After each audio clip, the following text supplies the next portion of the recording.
ചിഹ്നത്തിൽ മത്സരിപ്പിച്ചു. ആവനാഴിയിൽ അവസാന അസ്ത്രവും പുറത്തെടുത്തു. എന്നിട്ടും എന്നെ തോൽപ്പിക്കാൻ സാധിച്ചോ? കുഞ്ഞാലിക്കുട്ടി സാഹിബെ, മുസ്ലിം ലീഗിന് എന്നെ തോൽപ്പിച്ച് മുന്നോട്ട് പോകാൻ എന്ന ആഗ്രഹമുണ്ടെങ്കിൽ നിങ്ങൾക്കാർക്കെങ്കിലും എന്റെ തോൽവി കണ്ട് സായുജ്യമടഞ്ഞ് കണ്ണടക്കാമെന്ന മോഹമുണ്ടെങ്കിൽ ആ മോഹം അങ്ങ് വെച്ചേക്കൂ. ഒരിക്കലും അത് നടക്കാൻ വേണ്ടി പോകുന്നില്ല. നിങ്ങളുടെ ആവനാഴിയിൽ അവസാനത്തെ അസ്ത്രവും എടുത്ത് പ്രയോഗിച്ചിട്ടും തവനൂരിൽ നിങ്ങൾക്ക് ഇടതുപക്ഷത്തെ മുട്ടുകുത്തിക്കാൻ വേണ്ടി സാധിച്ചില്ല. ഇന്ന് ഓഗസ്റ്റ് 5-ാം തീയതി, അതായത് 2026 നിയമസഭാ തെരഞ്ഞെടുപ്പിന്റെ റിസൾട്ട് വന്നിട്ട് തവനൂരിൽ എരപ്പൻ ജലീൽ പരാജയപ്പെട്ടിട്ട് 3 മാസം പിന്നിടുന്നു. കുഞ്ഞാലിക്കുട്ടി സാഹിബേ, കണ്ണടച്ച് എന്നെ തോൽപ്പിച്ചിട്ട് നിങ്ങൾക്ക് സായുജ്യമടഞ്ഞ് കണ്ണടഞ്ഞാൻ സാധിക്കില്ല എന്ന് പറഞ്ഞാൽ നിങ്ങൾ മരണപ്പെടുന്നതിന് മുമ്പ് കുഞ്ഞാലിക്കുട്ടി സാഹിബേ എന്നാണല്ലോ വിളിച്ചത്. പറച്ചിൽ ലീഗുകാരോടൊക്കെ ആണെങ്കിലും കുഞ്ഞാലിക്കുട്ടി സാഹിബേ, നിങ്ങൾക്കതിന് സാധിക്കില്ല. തവനൂരിൽ എന്നെ പരാജയപ്പെടുത്തിയിട്ട് തവനൂരിൽ ഞാൻ പരാജയപ്പെടുന്നത് കണ്ടിട്ട് നിങ്ങൾക്ക് കണ്ണടക്കാൻ സാധിക്കില്ല. നിങ്ങളൊന്ന് ആലോചിച്ച് നോക്കണം. തവനൂരിൽ നിങ്ങൾക്ക് എന്നെ പരാജയപ്പെടുത്തിയിട്ട് നിങ്ങൾക്ക് കണ്ണടക്കാൻ സാധിക്കില്ല എന്നുള്ളതാണ് വെല്ലുവിളി. എന്താണെങ്കിലും എരപ്പൻ ജലീൽ, എരപ്പൻ വൽ അൽപ്പൻ തവനൂരിൽ പരാജയപ്പെട്ടിട്ട് 3 മാസം പിന്നിടുന്നു. നല്ല സങ്കടമുണ്ട് കേട്ടാ, നല്ല സങ്കടമുണ്ട്. പറഞ്ഞ നാവ് വായിലേക്ക് എടുത്ത് വെച്ചില്ല. അതിനു മുമ്പ് തവനൂരിൽ 8 നിലയിൽ പൊട്ടി അല്ലേ?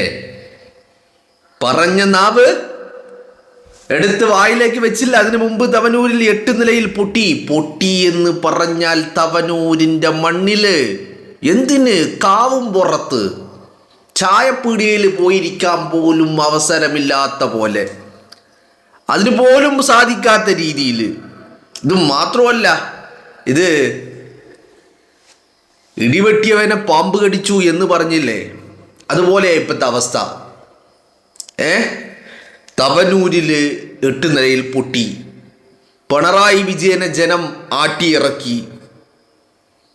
അവിടെ തീരുവോ? അവിടെ തീരൂല. പാത്തുമ്മക്കുട്ടിയും ഇപ്പൊ വീട്ടില. എല്ലാ അർത്ഥത്തിലും പ്രളയമുണ്ടായിട്ട് കാര്യമില്ല. മറ്റേത് പിണറായി വിജയൻ ക്ലിഫ് ഹൗസിൽ ഇരിക്കുമ്പോൾ എല്ലാ ദിവസവും പ്രളയമുണ്ടാകണേ എന്ന് ആഗ്രഹിച്ചേ. കാരണം എന്താ? പിരിക്കണം കൈയിട്ട് വരണം, പിരിക്കണം കൈയിട്ട് വരണം, പിരിക്കണം കൈയിട്ട് വരണം. കേരളത്തിലെ ജനങ്ങളോട് പറയും, നിങ്ങൾ ആടിനെ വെക്ക്, കോയിനെ വെക്ക്.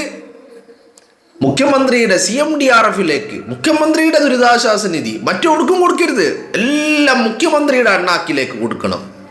ലീഗ് പിരിച്ചപ്പോഴും എരപ്പന് വലിയ പ്രശ്നം. ലീഗ് അവിടെ വീടുണ്ടാക്കാൻ പോണില്ല. നിങ്ങൾ എന്താക്കി? ലീഗിന് ഐഡിയ പറയായിരുന്നു, ബുദ്ധി പറഞ്ഞു കൊടുക്കുകയായിരുന്നു. ലീഗിന് ബുദ്ധി എന്താ? ലീഗിന് ബുദ്ധി പറഞ്ഞു തന്നത് എരപ്പൻ വല്ലൽപ്പൻ വാർത്താ സമ്മേളനം നടത്തിയിട്ട് ലീഗിന് ബുദ്ധി പറഞ്ഞു കൊടുക്കുകയായിരുന്നു. എന്താണ്? നിങ്ങൾ പിരിച്ച് നിങ്ങൾക്ക് കിട്ടിയ പണം, ലീഗ് ക്രൗഡ് ഫണ്ടിങ്ങിലൂടെയാണ് പണം പിരിച്ചത്. അപ്പോൾ ലീഗ് പിരിച്ച് കിട്ടിയ പണം, ആ പണം നിങ്ങൾ എന്താക്ക്? നിങ്ങൾ പിണറായി വിജയന്റെ അണ്ണാക്കിലേക്ക് തള്ളു. പിണറായി വിജയൻ തമ്പ്രാനാണ്, രാജാവാണ്, രാജാവിനെ കൊണ്ട് മാത്രമേ കഴിയുള്ളൂ. അപ്പൊ രാജാവിന്റെ അണ്ണാക്കിലേക്ക് തള്ളു. പിണറായി വിജയന്റെ അണ്ണാക്കിലേക്ക് തള്ളെന്നായിരുന്നു ആര് പറഞ്ഞത്? എരപ്പൻ വല്ലൽപ്പൻ. ആ അൽപ്പൻ തവനൂരിൽ പരാജയപ്പെട്ടിട്ട് 3 മാസം പിന്നിടുന്നു. 3 മാസം. ജലീലേ, നീ കേരളത്തിന്റെ നിയമസഭയില് നീ വെല്ലുവിളിച്ചത്, അതും നിന്റെ വെല്ലുവിളി അതൊരു അഹങ്കാരം കൂടിയായിരുന്നില്ലേ? അഹങ്കാരത്തിന്റെ ധാർഷ്ട്യത്തിന്റെ ഭാഷയായിരുന്നില്ലേ? മനസ്സിലായില്ലേ? ഇപ്പൊ എന്റേതാണെങ്കിലും നിന്റേതാണെങ്കിലും, ഇപ്പൊ എന്നെ കേട്ടുകൊണ്ടിരിക്കുന്ന എൻ്റെ പ്രേക്ഷകരുടേതാണെങ്കിലും ആരുടേതാണെങ്കിലും ആയുസ് ആരാണ് ആദ്യം പോവുക എന്ന് പറയാൻ നമ്മളെ കൊണ്ട് ആരെക്കൊണ്ടും സാധിക്കില്ല. അവിടെയാണ് ജലീലെ നീ കുഞ്ഞാപ്പായോട് പറഞ്ഞത്, എന്നെ പരാജയപ്പെടുത്തിയിട്ട് കണ്ണടക്കാമെന്ന് ഉള്ളത് നിങ്ങളുടെ വ്യാമോഹമാണെന്ന്. എടോ എരപ്പ, നീ വെല്ലുവിളിച്ചത് കുഞ്ഞാപ്പയല്ല, നീ വെല്ലുവിളിച്ചത് പടച്ച തമ്പുരാനെയാ. കാരണം അങ്ങനെ കുഞ്ഞാപ്പാൻ്റെ കണ്ണടയുന്നതും നോക്കിയിരിക്കാൻ നിനക്കെന്ത് യോഗ്യത? നീയല്ലല്ലോ കുഞ്ഞാപ്പാക്ക് റൂഹ് ഓതി കൊടുത്തത്. നീയല്ലല്ലോ കുഞ്ഞാപ്പായുടെ ഉമ്മയുടെ ഗർഭപാത്രത്തിലെ റൂഹ് ഓതി കൊടുത്തത്. നീയല്ലല്ലോ. അപ്പോ കുഞ്ഞാപ്പയുടെ കണ്ണടയുന്നത് കാണാൻ കാത്തിരിക്കാൻ നിനക്കെന്ത് അവകാശം? പടച്ച തമ്പുരാൻ ഊതിക്കൊടുത്ത റൂഹല്ലത്. അത് നീയാണോ തീരുമാനിക്കുന്നത് കുഞ്ഞാപ്പാൻ്റെ കണ്ണടയുന്നതിന് മുമ്പ് നിന്നെ പരാജയപ്പെടുത്താൻ കഴിയോ ഇല്ലയോ എന്നുള്ളത്? യഥാർത്ഥത്തിൽ നിന്റെ വെല്ലുവിളി അത് പടച്ച തമ്പുരാനോടായിരുന്നില്ലേ?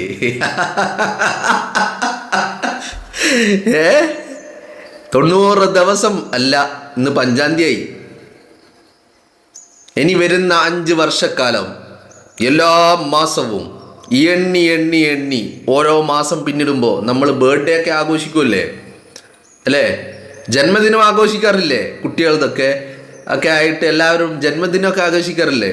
1-ാം വയസ്സിൽ ആഘോഷിക്കും, 2-ാം വയസ്സിൽ ആഘോഷിക്കും, 3-ാം വയസ്സിൽ ആഘോഷിക്കും. അങ്ങനെ ജന്മദിനമൊക്കെ ആഘോഷിക്കൂലേ? അല്ലെങ്കിൽ നമ്മൾ നമ്മുടെ എന്താ പറയേണ്ടത്, ബിസിനസ് സ്ഥാപനത്തിൻ്റെ അല്ലെങ്കിൽ നമ്മുടെ ക്ലബിൻ്റെ വാർഷികം ഒക്കെ ആഘോഷിക്കൂലേ?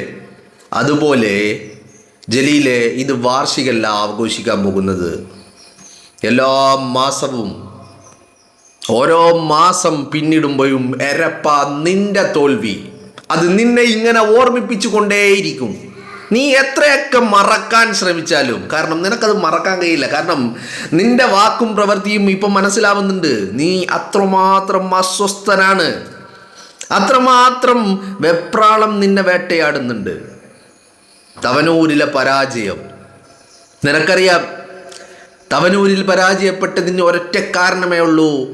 ലീഗുകാരൻ കയ്യും മെയ്യും മറന്ന് തവനൂരിൻ്റെ മണ്ണിലിറങ്ങി പ്രവർത്തിച്ചതിൻ്റെ ഫലമാണ് നീ പരാജയപ്പെട്ടത് എന്ന് മറ്റാരെക്കാളും ആരൊക്കെ എന്തൊക്കെ കാരണം പറഞ്ഞാലും പരാജയപ്പെട്ട എരപ്പന് നല്ല ബോധ്യമുണ്ട്.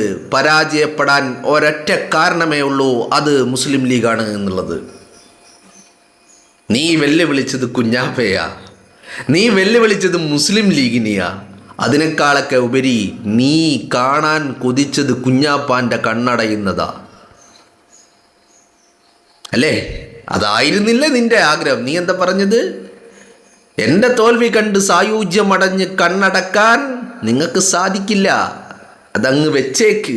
എങ്ങോട്ട് വെക്കണം ജലീലെ? കുഞ്ഞാപ്പ കണ്ണടച്ചിട്ടില്ല. നീ പറഞ്ഞ നിന്റെ നാവ് നീ എടുത്ത് വായിലേക്ക് തിരിച്ച് ഇട്ടിട്ടുമില്ല. അതിനു മുമ്പേ നിന്റെ പരാജയം സംഭവിച്ചു കഴിഞ്ഞിരിക്കുന്നു ജലീലെ. നീ എന്താ കരുതിയത്?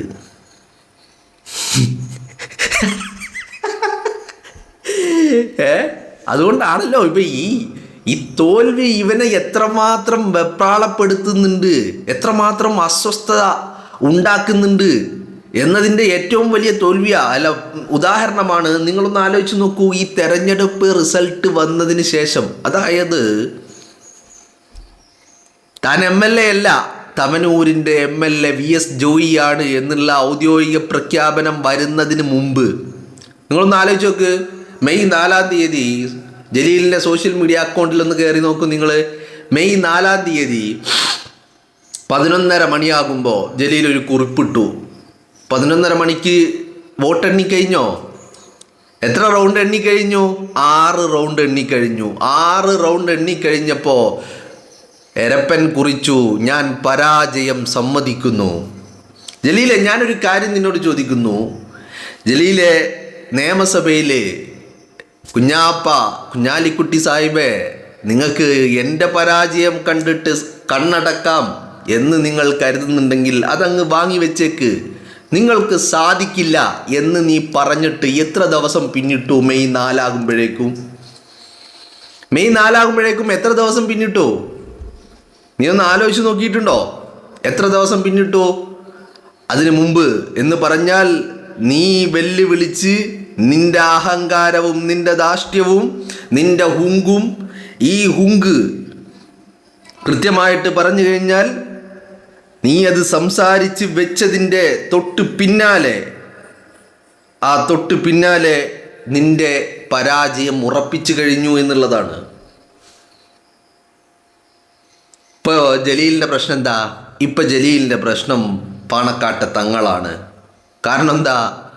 പാണക്കാട്ടെ തങ്ങളുടെ ഒരൊറ്റ സ്റ്റേറ്റ്മെൻറ്റ്, തങ്ങളുടെ ഒരു പ്രസ്താവന, ആ പ്രസ്താവനയിലാണ് ജലീൽ എന്ന് പറയുന്ന തവനൂരിലെ എരപ്പൻ്റെ അടിവേര് മാന്തിയെടുത്തത്.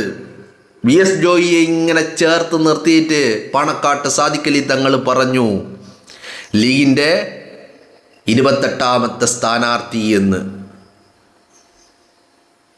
ആ പറയലു പിന്നെ പെട്ടി പൊട്ടിക്കേണ്ടി വന്നിട്ടില്ല.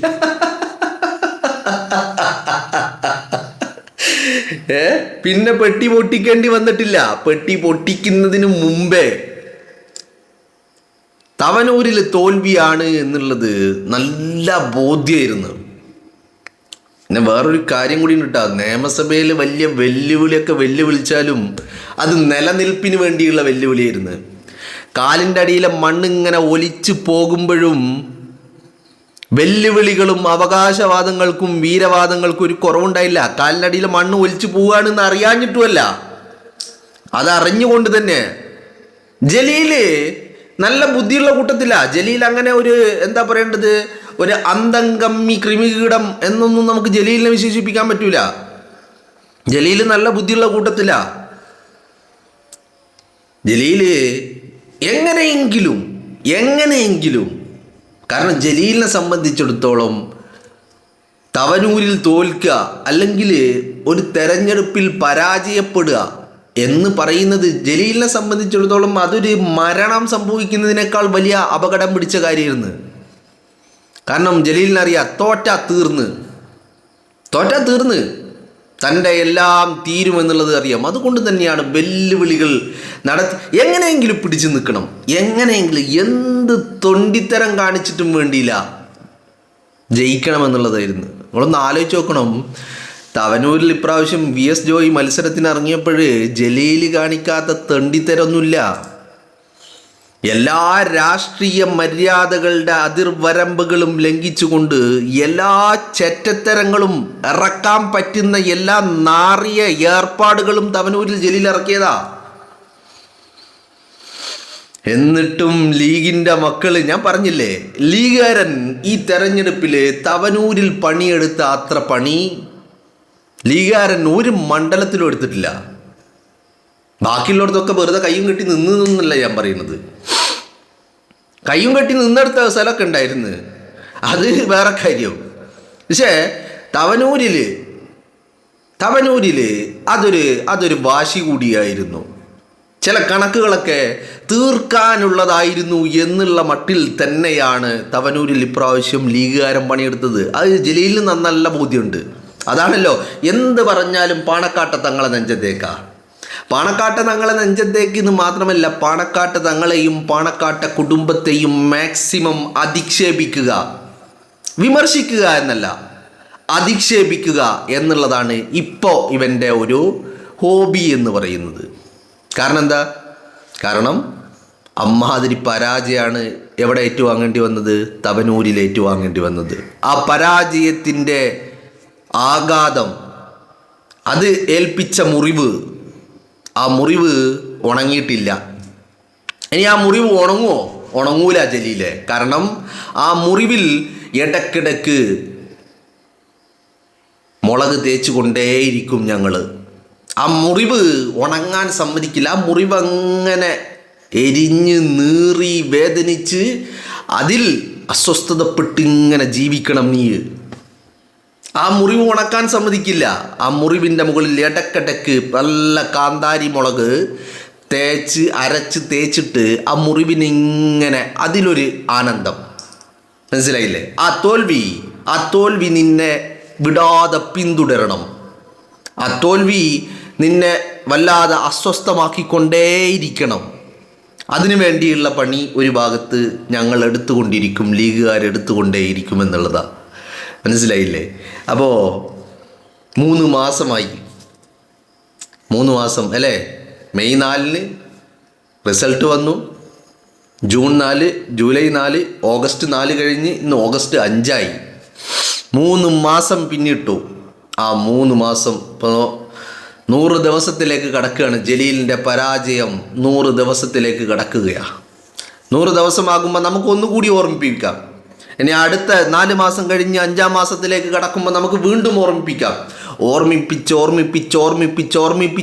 ഇങ്ങനെ പോവുക നമുക്ക്. കാരണം ആ വേദന നിനക്ക് അത്രമാത്രം നിന്നെ വേദനിപ്പിക്കുന്നുണ്ട്. രാത്രി കിടന്ന ഉറക്കം വരുന്നില്ല. എല്ലാം കൊണ്ടും തിരിച്ചടികളാ. തവനൂരിൽ പരാജയപ്പെട്ടു, പാത്തുമ്മക്കുട്ടിൻ്റെ ജോലി പോയി, വിജയന് അധികാരം നഷ്ടപ്പെട്ടു. അങ്ങനെ എല്ലാ അർത്ഥത്തിലും മലപ്പുറത്ത് ആനമൊട്ട കിട്ടി. കേരളത്തിൽ ഒന്നടങ്കം ആനമൊട്ടകളും മറ്റുള്ളതും കിട്ടി. ഇപ്പോൾ പ്രളയമുണ്ടാകുന്നുണ്ട്, ദുരന്തമുണ്ടാകുന്നുണ്ട്, പിരിവ് നടത്താൻ പറ്റുന്നില്ല, കൈയിട്ട് വാരാൻ പറ്റുന്നില്ല.